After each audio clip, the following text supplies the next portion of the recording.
ನಮಸ್ತೆ ವೀಕ್ಷಕರೇ, welcome to Sushila ಅಡುಗೆ ಮನೆ. ಇನ್ನೂ ನನ್ನ ಚಾನಲ್ನ ಯಾರು ಸಬ್ಸ್ಕ್ರೈಬ್ ಮಾಡ್ಕೊಂಡಿಲ್ವೋ ಸಬ್ಸ್ಕ್ರೈಬ್ ಮಾಡ್ಕೊಳ್ಳಿ, ಹಾಗೆ ಬೆಲ್ ಐಕಾನ್ನು ಕ್ಲಿಕ್ ಮಾಡ್ಕೊಳ್ಳಿ. ಇವತ್ತಿನ ರೆಸಿಪಿ ಬಂದು ಆನಿಯನ್ ಪರೋಟ ಹೇಗೆ ಮಾಡೋದು ಅಂತ ಹೇಳ್ತೀನಿ. ಫಸ್ಟು ಸ್ಟವ್ ಆನ್ ಮಾಡಿ ಪ್ಯಾನ್ ಇಟ್ಟಿದ್ದೀನಿ. ಪ್ಯಾನ್ ಕಾಯ್ದಾದ್ಮೇಲೆ ಅದಕ್ಕೆ ಸ್ವಲ್ಪ ಎಣ್ಣೆ ಹಾಕ್ಕೊಂಡು, ಎಣ್ಣೆ ಬಿಸಿ ಆದಮೇಲೆ ಹಸಿಮೆಣಸಿನ್ಕಾಯಿ ಮತ್ತು ಈರುಳ್ಳಿ ಹಾಕೋತಾ ಇದ್ದೀನಿ. ಆನಿಯನ್ ಪರೋಟ ಆಗಿರೋದ್ರಿಂದ ಈರುಳ್ಳಿನ ಜಾಸ್ತಿಯಾಗಿ ಹಾಕ್ಕೊಳ್ಳಿ. ಸ್ವಲ್ಪ ಪುದೀನ ಸೊಪ್ಪು, ಕೊತ್ತಂಬರಿ ಸೊಪ್ಪು ಮತ್ತು ಕಸೂರಿ ಮೆಥಿನ ಇಲ್ಲಿ ಕ್ರಷ್ ಮಾಡಿ ಹಾಕೋತಾ ಇದ್ದೀನಿ.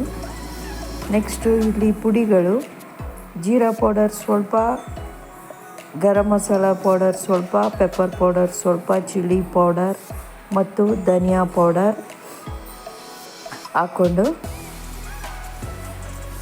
ಹಿಂಗೆ ಹಾಕೋಬೇಕು. ಹಿಂಗೆ ಹಾಕ್ಕೊಂಡಾದ್ಮೇಲೆ ರುಚಿಗೆ ತಕ್ಕಷ್ಟು ಉಪ್ಪು ಹಾಕಿ ಮೀಡಿಯಮ್ ಉರಿಯಲ್ಲಿ ಇವನ್ನೆಲ್ಲ ಚೆನ್ನಾಗಿ ಫ್ರೈ ಮಾಡ್ಕೊಳ್ಳಿ. ಫ್ರೈ ಮಾಡ್ಕೊಂಡಾದ್ಮೇಲೆ ನಾನು ಮುಂಚೆನೇ ಚಪಾತಿ ಹಿಟ್ಟನ್ನು ಸಾಫ್ಟಾಗಿ ಕಲಸಿ ಇಟ್ಕೊಂಡಿದ್ದೀನಿ. ಈಗ ಚಪಾತಿನ ಲಟ್ಸ್ಕೊಂಡು ಈ ಸ್ಟಫಿಂಗ್ನ ಅದಕ್ಕೆ ಹಾಕಿ ಬಾಕ್ಸ್ ಆಕಾರದಲ್ಲಿ ಮುಚ್ಚಿ ಇದನ್ನು ಲಟ್ಸ್ಕೊತಾ ಇದ್ದೀನಿ. ಲಟ್ಸ್ಕೊಂಡಾದ್ಮೇಲೆ ತವಾನ ಬಿಸಿ ಮಾಡಿಕೊಂಡು ಸ್ವಲ್ಪ ಎಣ್ಣೆ ಹಾಕಿ, ಈಗ ಮಾಡಿಟ್ಟಿರೋ ಆನಿಯನ್ ಪರೋಟಾಗೆ ಸ್ವಲ್ಪ ಎಣ್ಣೆ ಹಾಕ್ಕೊಂಡು ಎರಡೂ ಕಡೆ ಚೆನ್ನಾಗಿ ಗೋಲ್ಡನ್ ಬ್ರೌನ್ ಆಗೋ ರೀತಿ ಬೇಯಿಸ್ಕೊತಾ ಇದ್ದೀನಿ. ಈಗ ಸರ್ವಿಂಗ್ ಪ್ಲೇಟ್ಗೆ ಸರ್ವ್ ಮಾಡ್ಕೊಂಡಿದ್ದೀನಿ. ರೆಡಿ ಆಯಿತು ಆನಿಯನ್ ಪರೋಟ.